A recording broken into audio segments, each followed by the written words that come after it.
Alright, there we are. Last time I was about 10 minutes early, now I'm about 1 minute late. Hopefully I can even that out for future streams. Anybody who's out there, I'd appreciate you letting me know about volume levels. The settings are basically the exact same as they were last time, but who knows with modern technology, right?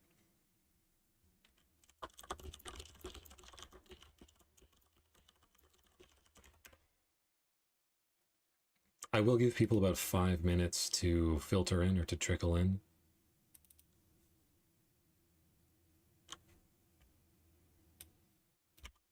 There, see?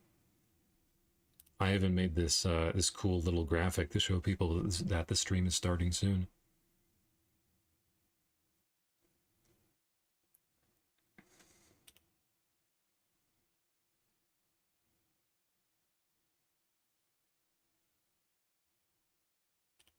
So, for today, we have... Yeah, well, I'll give it a few minutes. But I'm here in the meantime.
Who dares to enter the mayhem?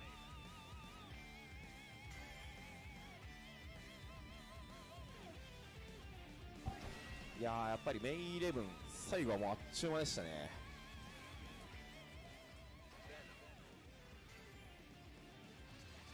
さあ、というわけで、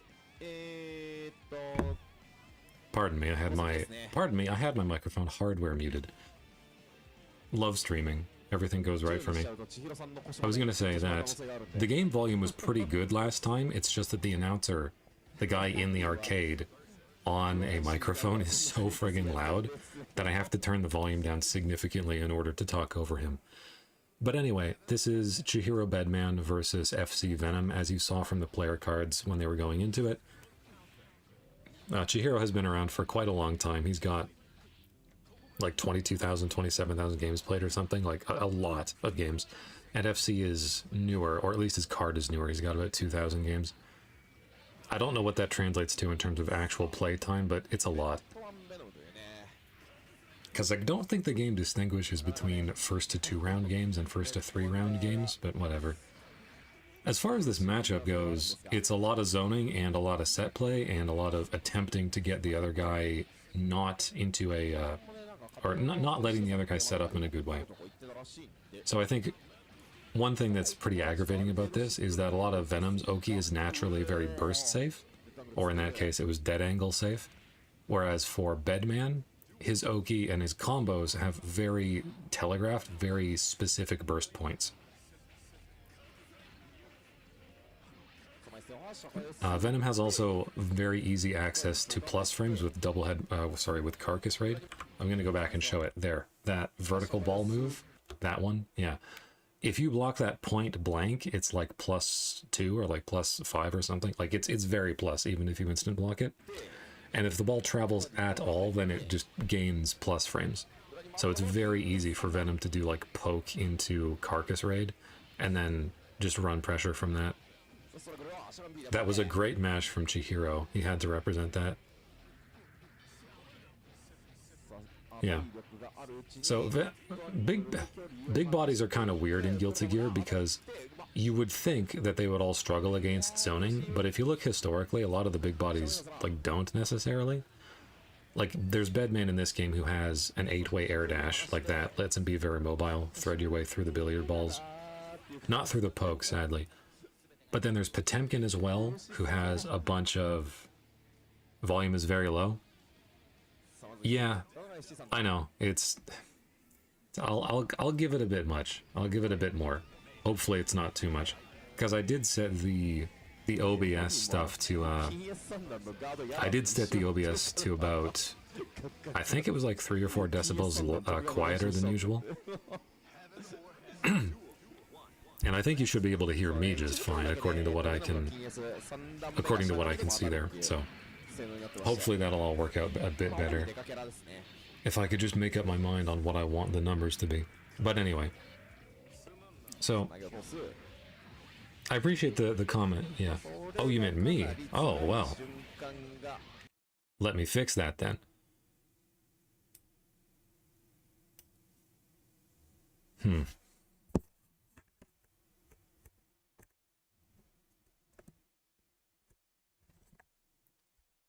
Okay. I increased it a little bit. Is that any better?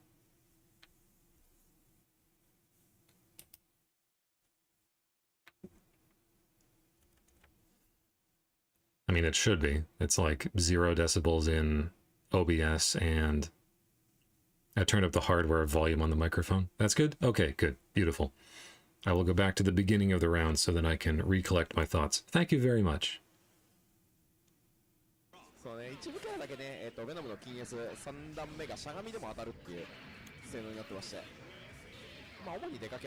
I admit I'm a little paranoid about the volume settings because when I was reviewing the previous stream afterwards, I noticed that a lot of my mouth noises were a lot more audible than I had thought they were going to be, which I did not appreciate and did not anticipate, so... It's all good now? Okay. I will have to write down these settings somewhere.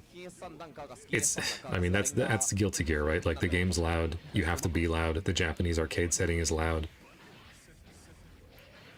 What I was trying to say about Venom is that he can much more easily rinse and repeat plus frames than Venom. Venom can do it better than Bedman. I don't know what it is about these two characters' names, but I keep getting them mixed up. Venom has easier access to plus frames. He's also got easier anti-airs. You saw him do a counter hit 6p there. So he hands this combo, and this Oki is like pretty tight. Chihiro blocks it. He blocks a little bit, push block. And then he super jumps out, right? If he had blocked that Carcass Raid, which is that ball, that would have been really bad. And then he just decides to hang out and come down and try to do a jump in, or a descending air normal. And FC counter hits him with 6p, and Venom's 6p is a fucked up button, and it easily converts into 6h on counter hit. But also you can jump cancel it, which means you can do air dash combos like this, and I believe this is a death combo? Yeah. Oh, not quite. Just chip him to death, that's fine. Yeah, just chip him to death, all good. Technically, if Chihiro had continued to hold Blitz, he could have blitzed through all of the hits there, but it's very difficult because Venom can set up the balls in a way that he has a lot of control over how exactly they'll hit you. So the exact moment when Blitz is going to work and give you the invincibility from a successful Blitz is difficult to see. And holding Blitz is actually a really, really nasty habit. It's not something you want to get in the habit of. That is one thing that Bedman has in the matchup, though, is that he has a semi-reaction punish of anything, like almost anything Venom does at that screen, which is 3H.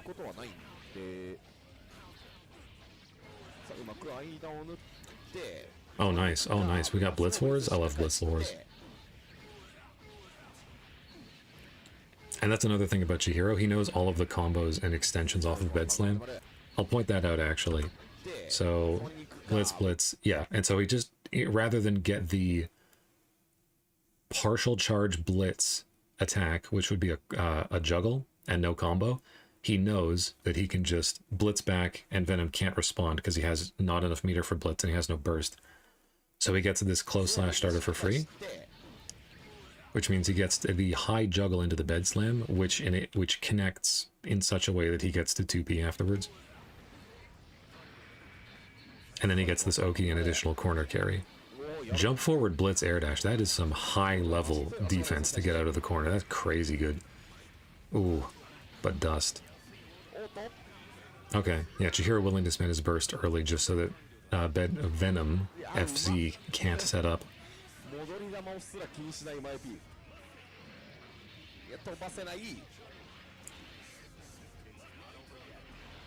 Oh no. Okay, so that looked like Chihiro was doing something stupid, which was forward dash or back dash on Wake Up against like 3 super active meaty projectiles. The thing is, Bedman's forward dash is sort of like a parry that goes into a teleport. It's not frame 1, but I believe it starts catching things at about frame 9 or something, frame 10. So it's a pretty useful escape tool against Venom's projectile Oki, although you generally don't get a direct punish.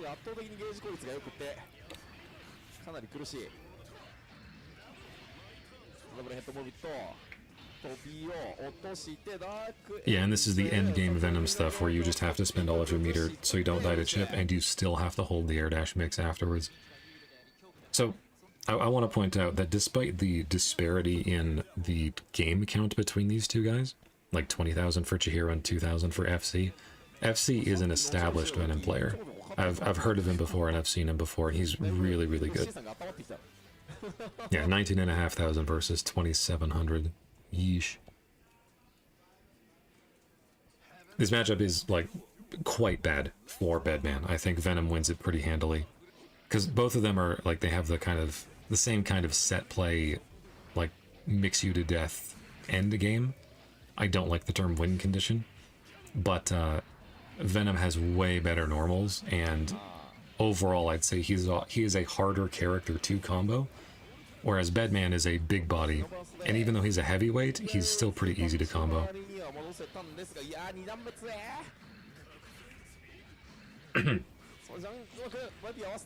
So you saw Bedman 6p there. This only worked because FC missed input something. I think he was trying to do, I don't know actually, might have been trying to do Carcass Raid. Anyway, Venom Jump H from about that height will beat basically every 6p in the game. I don't know why FC was whiffing Jump S on the way up. Anyway, this is the combo that Bedman gets. It is not as good as Venom's combo.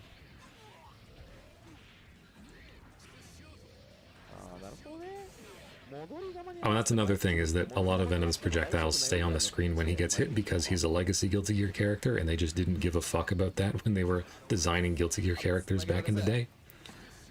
Whereas Bedman, his projectiles disappear if he blocks or if he gets hit, and the sigils that he calls in order to, or that he summons in order to call projectiles, can be attacked. Which is good because there's counterplay, but it does sort of show off the difference in philosophy between Legacy Guilty Gear characters and the modern characters from Strive and Exerd. Where you've got the old characters who are like fucked up mechanics, but like precision is required and timing is required. And it's sort of assumed that you can use defensive mechanics to make it not awful for yourself. That's another thing Bedman can do, in addition to the defensive mechanics, is he can hover like that.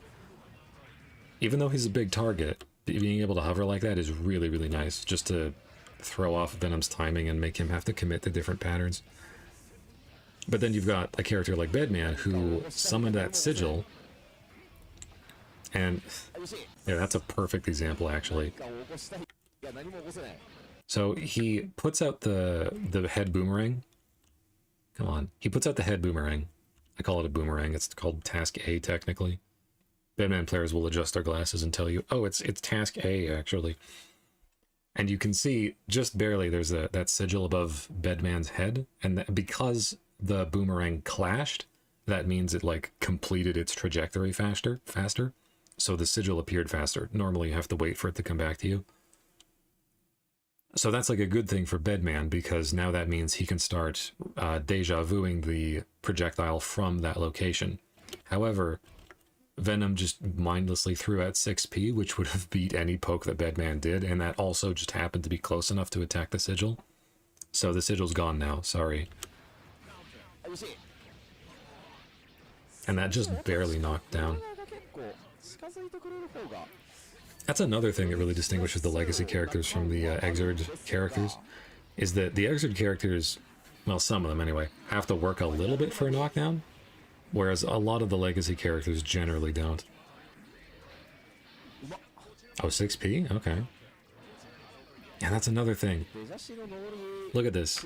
Because Bedman is moving around so much, he puts himself at these awkward ranges. And it's like, okay, air to air, you got the air to air. Great, awesome, cool. Counter hit projectile. What's your combo? Like actually, what do you do? And he tried to do something that makes sense, which is Task B, or Beyblade, or Spin, or whatever. And it just doesn't work. Venom's too small. That might have worked against another Bedman. Might have worked against Potemkin or Heian. Venom's too small, though. And then there's Venom 6p defending the universe from all jump-ins everywhere. Venom 6p, oh my god. Okay, good block on the Yogi. But you still have to deal with this. You still have to deal with this.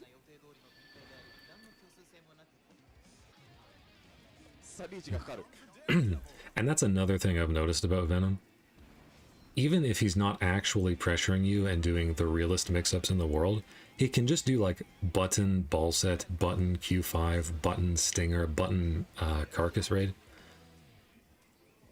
And that in itself is pressure that you kind of have to respect, just because it forces you, like it's just really obnoxious, right? Like it's totally safe and it does do chip damage because it can just vomit out projectiles so fast. Like look at the chip damage that Chihiro takes here. So he gets tapped by a Far Slash once, and then he blocks 3? He blocks 3 projectiles, and it's the same as the Far Slash. Which is like not a ton in the grand scheme of things, but the fact that chip damage ignores guts is a subtle but important advantage for Venom in a lot of matchups. Oh my god. Oh, empty low? Cross up empty low, that's crazy. Incredible discipline from FC not to mash throw there. Nice, yeah. Okay, cool. Set play this motherfucker to death, come on. Venom dead angle does find the mark somehow. Don't Venom balls do more chip than normal? There's a bit of a misconception about that. I could not tell you. I don't know exactly how much chip damage a lot of moves in this game deal. I think that Venom's chip damage is either the same, or it only increases when the balls get charged up and they become like larger and do more damage and stuff and more hits. It definitely feels like it's more chip damage because the number of them that you block is so much higher, but I'm not I haven't actually checked the numbers.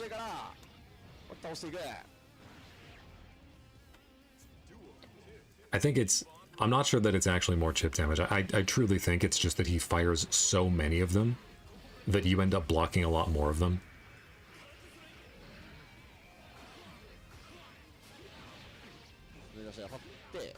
That was a nice combo, by the way. I love those little manual delays with the triangle dash and the jump. Oh, sorry, one other thing about the Venom balls and chip is, Oh? Okay. I believe charged Venom balls actually, like regular billiards like that, they actually do appreciably more chip damage than Dark Angel. Like, Dark Angel has a bajillion hits on it, but I'm pretty sure they're all low chip damage.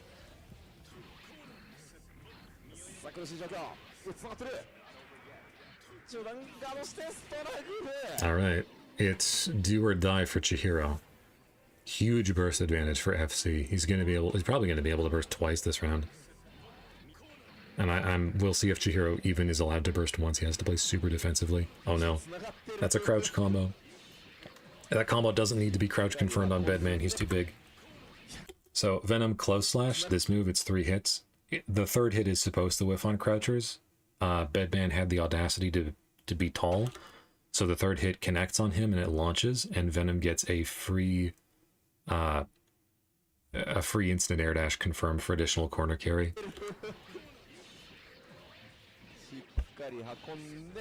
I would also like to point out just how simple the combos are in this game, which I really like. So it's that air dash string was jumped KSH, close S, instant air dash, SHD, KSHD, into 6H. Like it's just buttons. Like there's nothing complicated about it. The instant air dash is by far the hardest part. I wonder, is he... I have to imagine that FC is not making a mistake at expecting Jump S to hit this. Is this like a feint? Is he just like whiffing Jump S on purpose? It looked like it, because then he air dashes. At like the super high level, sometimes people will intentionally, they'll sort of use the body language of their character to feint certain things. Because if you were playing against Venom and you saw this, you'd be like, oh, lizard brain reaction.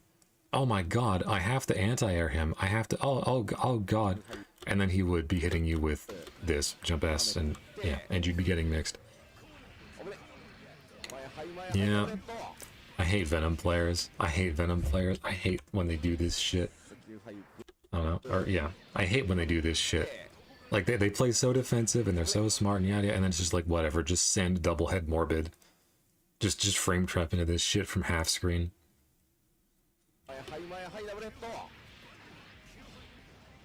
Yeah, and now you're blocking, like, oh god. Yeah, into a throw, yep.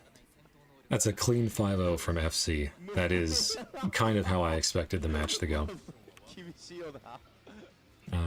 I've seen Peppery feint hitting balls. Yeah. Yeah, I've definitely seen Peppery Splash do everything. He's, I got to meet him a few times before the pandemic. Really cool guy, really dedicated to the game. It was nice to interact with somebody who was really committed and also really good. It was nice to see the effort pay off. So in addition to the 5-0, the worst thing that happened to Chihiro there is that he got ranked down in the arcade system.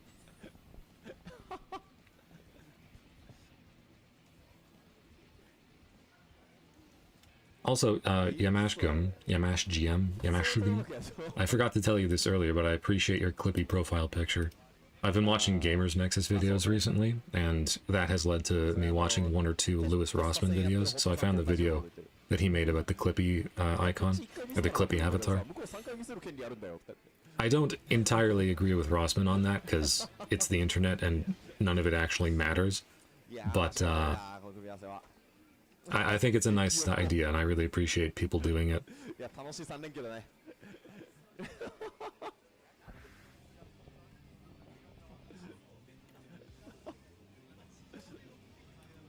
So I think we're just gonna let it, I think they just let it idle here. I'll skip ahead to see if there's any surprise footage. Nah, it's just Bedman asleep. He's going to bed, man. Okay. Well, I was just a blue letter before. Yeah, that's definitely an upgrade. It's definitely nice to have some kind of profile picture instead of just a letter. I hate the letters, honestly. I remember it used to be that YouTube had or that all like big media sites had like these sort of they had these geometric patterns that were somewhat randomly generated. They were sort of like gravatars, but not quite the same. Or they had like a sort of a very stylized man in suit kind of look. And then I feel at some point around like 2013 to 2014, every big service just started using a white letter on a colored background. And then that was it. And it's just really annoying. I think it's so soulless, and I don't like it at all. Anyway, chat. Sorry, hitting my microphone. I keep moving it around. Okay, well, that's basically everything that I wanted to cover. Appreciate that you're still around making stuff. Looking forward to that Rivals vid. Thank you. Thank you. It's been really fun to focus my energy on something like that, and it's been really nice to... hang on, let me put that on so that there's not just nothing. It's been really nice to have a long-term project that I can look forward to. That I can look forward to completing. I'll just mute that. Yeah, I'll let that replay. It's funny because I wasn't going to bring this up, but you saw that I made that recent video, or that video from yesterday, about the bugs in Rivals 2's training mode. And I didn't really set out to, like, piss anybody off. The comments were like...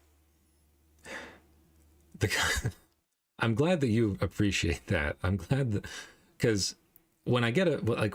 The last few videos that I've made about Smash in general and Rivals, which was the one where I had the audacity to criticize Smash commentators, like from November last year, and then the recent video about Rivals, the last recent couple of videos, it's just been a bunch of like whiny, salty Rivals players just saying, no, you're entitled.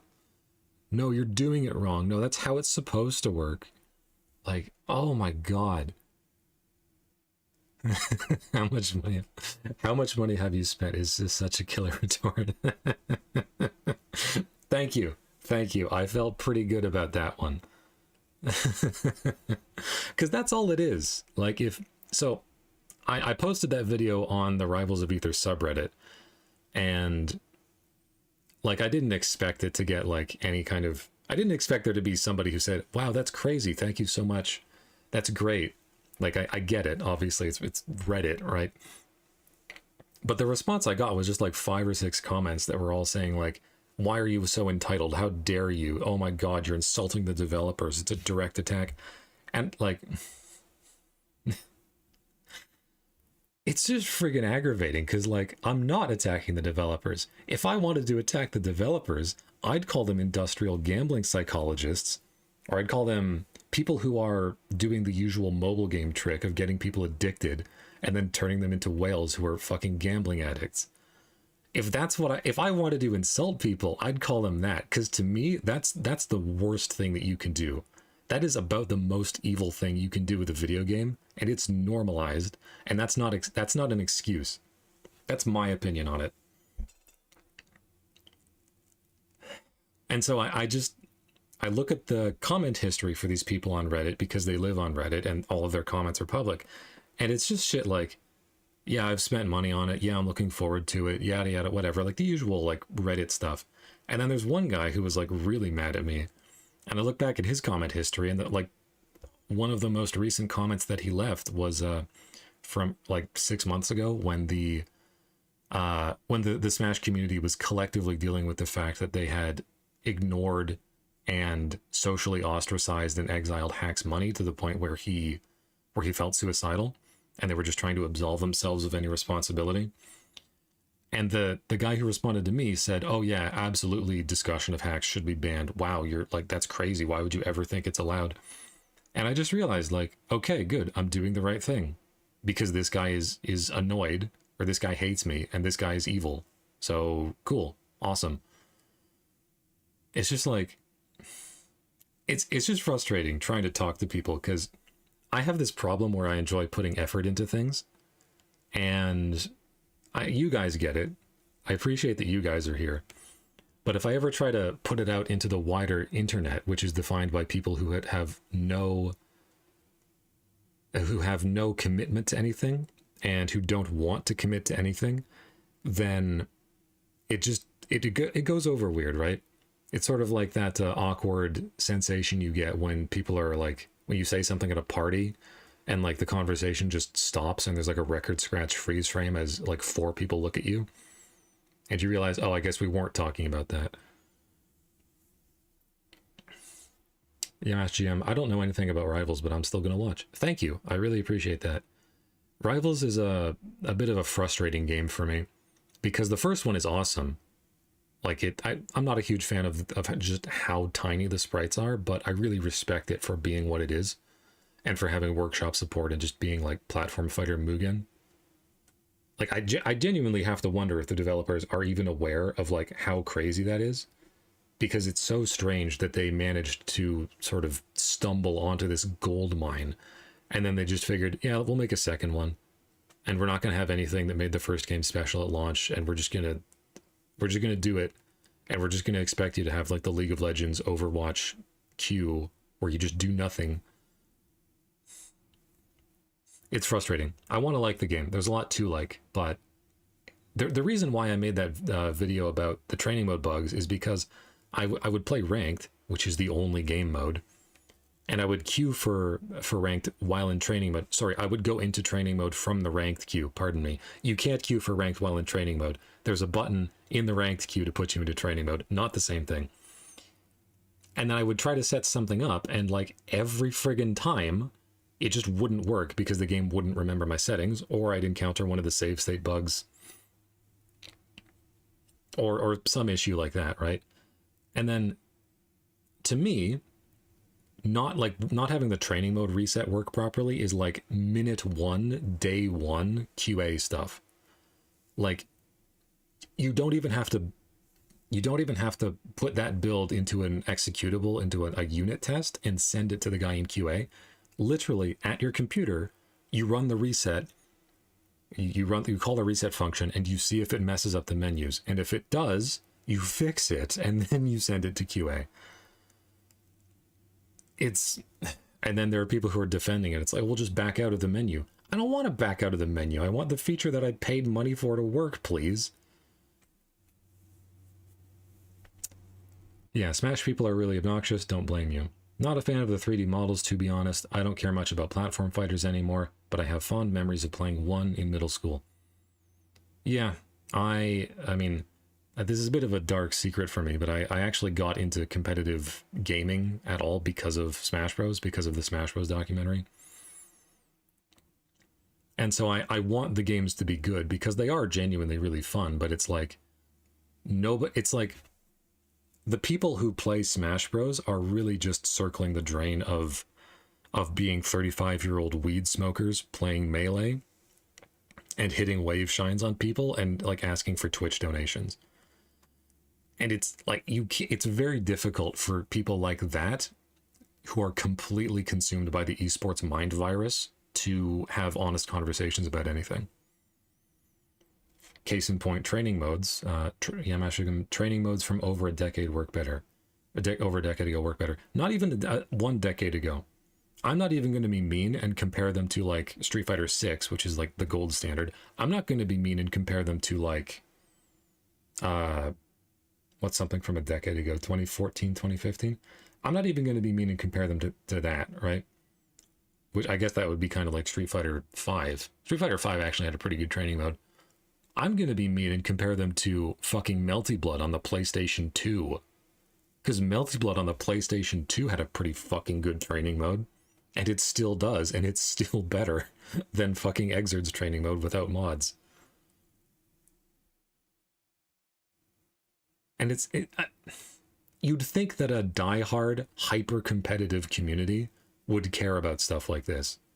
But no, they care about fucking pizza, Loxodont, and like all these things that you would expect casuals to care about. It's two-headed, and this is a problem that I run into when this is a problem that I address in the video and in the script, where I'm trying to figure out who the game is for, right? Because I'm kind of a fairly try-hard guy. I enjoy going hard, but the game's not for me because it doesn't have anything that keeps me engaged beyond just the mechanics. And it's not for casuals either because it doesn't have any game modes. What's wrong with Exerd's training mode? What's right with it? So there's the basic stuff, like no frame data display, no attack damage. Well, there is technically attack damage display. The real issue is that it has 3 recording slots, which is not enough. It should have like at least 5 or 6. Come on. It should have action playback as a reversal on wake up, as a reversal from block stun, as a reversal from hit stun, etc. And it should have a way to save and replay states. So like Exert had a lot of things that are technically smoother and cleaner than the XX games, but the problem is that it's like one step forward, and then just that step forward puts you in an awkward spot. So like they probably thought it was really cool that in Exert's training mode you could select the position that you started in, right? You could be in the center of the stage, you could be in the left corner or the right corner, but you have to input the direction plus the reset button every time. Whereas in other fighting games like Melty Blood, I'm pretty sure Under Night worked this way too. If you chose that you were in the corner, the game would remember that. So it's easier for the player, and it also gives more options. Like it basically is easier on the developer too, because you can just set one thing or one position and then replay from there.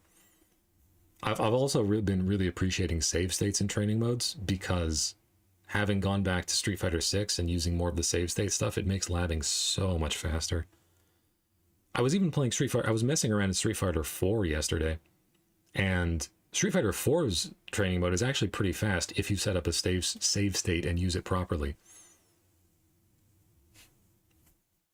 And then in Exert, they just don't have it. And I believe they still don't have it in Strive, even though they absolutely could, because save states are not difficult. It's a snapshot and a replay. It's not difficult. Goodness me, I watched this set twice, didn't I? Okay, well, Jesus Christ, 13 minutes? Oh my God, Chihiro, you got your ass beat. Good Lord.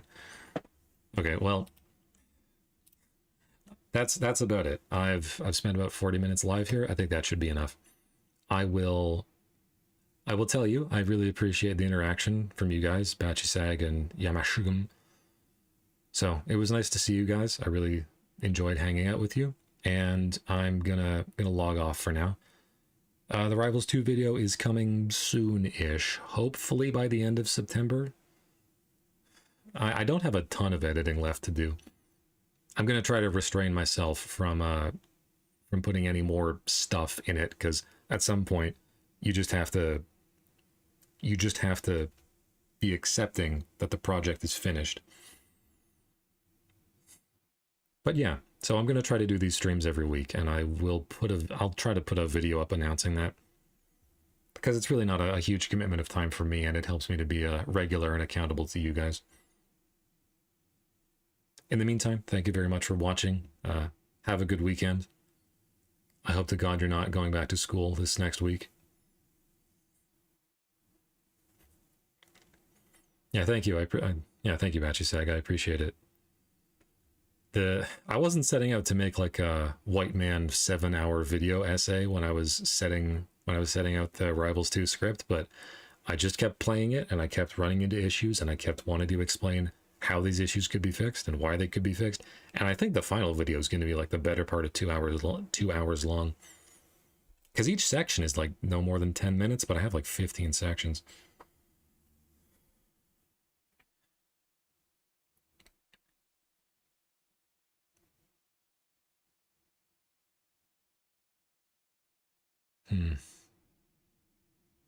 You can actually write, so I don't mind the runtime.